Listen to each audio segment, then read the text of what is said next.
హరీష్ రావు కూడా అదే స్టేట్మెంట్ అంటున్నారు. హెలికాప్టర్ లో దిగిన మల్లన్న హెలికాప్టర్ రేవంత్ రెడ్డి పంపించిండట కదా, ఆయనే పంపించిండట కదా. ఆ హెలికాప్టర్ మీ ప్రతిమా శ్రీనివాసరావు దగ్గరనే రెంట్కు తీసుకున్నాం కదా, అడగకపోయినావు మరి? ప్రతిమా శ్రీనివాస్ దగ్గర రెంట్కి తెచ్చిరా? రెంట్కు తెచ్చినాం కదా. ఓకే, అడగకపోయినావు దీనికి పైసలు ఎవరు కట్టరు అనేది? వినోదరావు బ్రదర్. అడగకపోయినావు? మీ ఆయాంలోనే కదా ఆయన దోపిడీ చేసుకున్నది.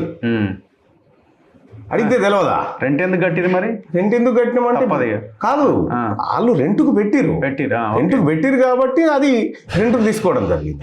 అంతేగాని నేను యాక్చువల్గా కూడా ఆ హెలికాప్టర్ ఎక్కువద్దు అనుకున్నా. నేను అంటే యాక్చువల్గా వేరే గెస్ట్ వచ్చేది ఉంటే ఆయన రాకపోతే నేను పోవాల్సి వచ్చింది. నేను బై రోడే పోతా అని చెప్పి, ఎందుకంటే ఇలా హెలికాప్టర్ నేను నమ్మాలి. నమ్మరు అనుకో, అట్లుండే నాకు. గాలి నుంచి గాలి పోతా అనుకున్నారా? ఏమో చెప్పలేము. అట్లా అని బై రోడ్ ఉండే యాక్చువల్గా నాది. సో నేను దాంట్లో పోవడం జరిగింది. అంటే రేవంత్ రెడ్డి గారు నాకు హెలికాప్టర్ పెట్టింది పోయి నాకు అర్థం కాదు. అంటే వాళ్ళకు ఒక అన్ని అనుమానాలు అనమాట. మల్లన్న ఎవరో మల్లన్నలు, బీసీలు, రఘులు వీళ్ళందరికీ హెలికాప్టర్ వాడే దమ్ము లేదని మీరు అనుకుంటురా? వాడాలి కాదు, హరీష్ రావు గారు కూడా అనుకుంటున్నారా అని నేను అడుగుతా ఉన్నా. మేము ఎప్పుడో చెప్పినాం కదా, అవకాశం వస్తే హెలికాప్టర్ కూడా కొంటామని.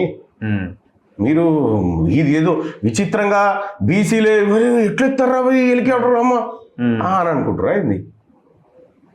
ఇది తెలంగాణ రాష్ట్రంలో ప్రతి ఎకానమీ జమ కావడానికి ఎకానమీకి ఒక ఏడాదికి 1,20,000 కోట్ల రూపాయలు బీసీలు జమ చేస్తున్నారు.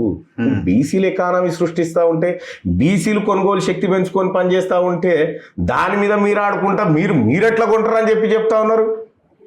హరీష్ రావు గారు నేను అడుగుతా ఉన్నా, మనం తెలంగాణ భవన్ కట్టే కొత్తలా చెప్పులు, లబ్బర్ చెప్పులు, మరి తమరు ఎట్లా కావచ్చు సార్? నాకు అర్థం కాలే.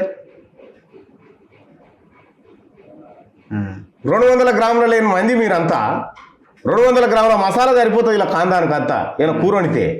వీళ్ళు హెలికాప్టర్లు ఎక్కి తిరగవచ్చు, కానీ బీసీలు మాత్రం హెలికాప్టర్లు పోకూడదు, హెలికాప్టర్లు వాడకూడదా?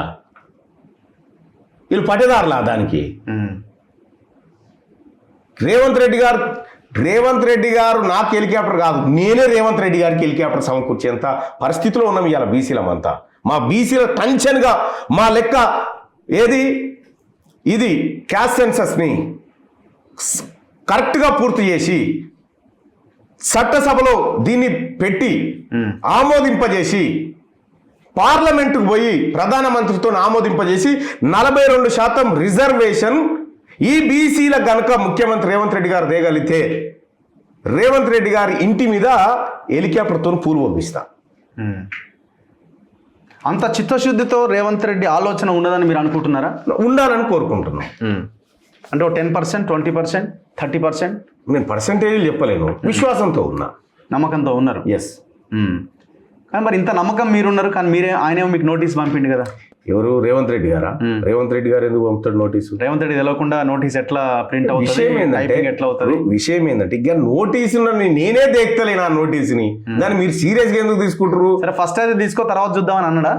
అట్లని కాదులే, కానీ నేను ఒకటి ఏం చెప్తా ఉన్నా, సరే ఆ నోటీసు పర్పస్ వేరని చెప్తా ఉన్నా. నోటీసులో ఉన్నటువంటి అంశాల గురించి వాళ్ళకు తెలివి ఉందో లేకనో అది సరే సర్వ్ చేసారు. అసలు నేను వ్యతిరేకించింది ప్రభుత్వ అధికారుల చేత తయారైనటువంటి సెన్సస్ డేటా తప్పని తగలబెట్టిన దానికి పార్టీకి ఏం సంబంధం? సెన్స్ బాగాలేక కానీ ప్రభుత్వానికి అది ఇచ్చిన జీవో కూడా కాదు.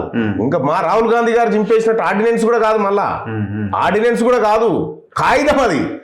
విషయం ఏంటంటే క్యాస్ట్ సెన్సస్ ప్రారంభించినప్పుడు ఇదే తీన్మార్ మల్లన్న ప్రజలారా పాల్గొనండి, కుల సంఘాలారా క్యాస్ట్ సెన్సస్ లో మన ప్రజలందరూ పాల్గొనేలా చేయండి అని చెప్పి మనం కదా ప్రచారం చేసి పార్టీ లైన్ని నేను ప్రచారం చేసి ప్రజల్లోకి అవగాహన కల్పించిన క్యాస్ట్ సెన్సస్ లో పాల్గొనండి, అది పార్టీ లైన్ అంతవరకే.